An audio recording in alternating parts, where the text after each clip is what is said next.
Ito na guys, dumating na ang aking order na 2 kilong hipon. Ayan.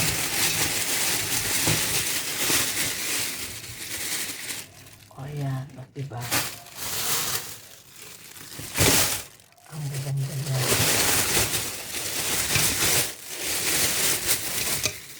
O yan guys, ito yung 2 kilong hipon. Lilinisin ko yan.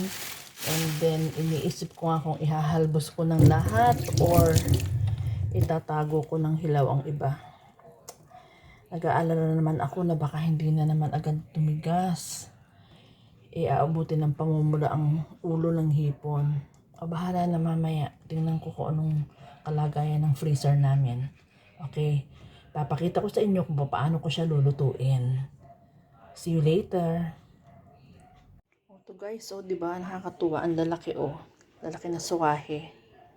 Ayan, nakapaghalbos na para ulam namin mamayang gabi. Try ko, bahala na mamaya. Guys, ganito ang paglilinis ng hipon. Tatanggalin natin yung kinain niya sa likod. Ayan, sana makuha ko to ng buo katulad ng ginagagawa ko kanina. Ito guys, ang hinihilahin natin. Sana buo. Ay, hindi. Putol. Wala. Hindi mahila. Yan guys. Kita nyo? Kita nyo yan? Yan. Nahila ko sa likod. Yan ang kinain ng hipon. Dapat tinatanggal yan. Yan yung eggs ng hipon. Magluluto tayo ng quickie na ulam na hipon, sibuyas, toyo with dapat kalamansi, walang kalamansi, so lemon ang nilagay ko. Tingnan natin kung ano magiging lasa niya. Ito na guys, ito ang para sa quickie na hipon natin.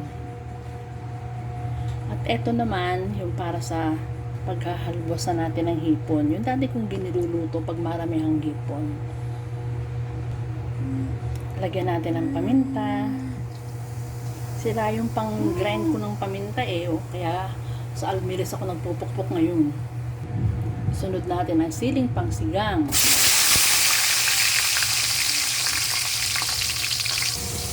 Ilagay naman natin ang ating sibuyas dun sa ating quickie na ulam. Lagay na natin ang hipon.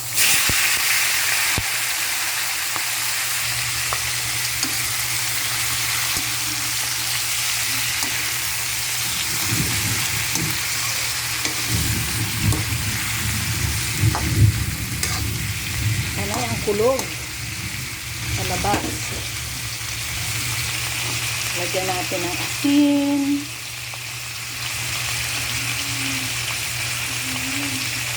Asin pa. Ayan guys, gisado na ang ating sibuyas.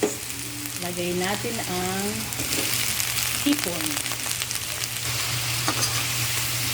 Ito naman ang ating halabas na hipon. Ganito ako maghalabos guys ayoko nung sa tubig at asin lang. Ang gusto ko pinapadaan sa mantika sa unti. Mas masarap yun at mas matagal ang buhay. Ilagay mo sa rep, pwede siya matagal-tagal.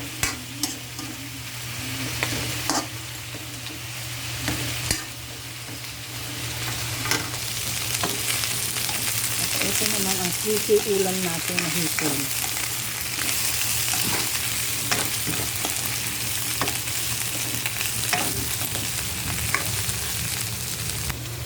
Ito guys, luto na to. Yan. Papalamigin natin, then ilalagay lang natin sa ref. Ito na guys ang ating quickie na ulam na hipon. Yan. Lalagyan na natin ang toyo with lemon.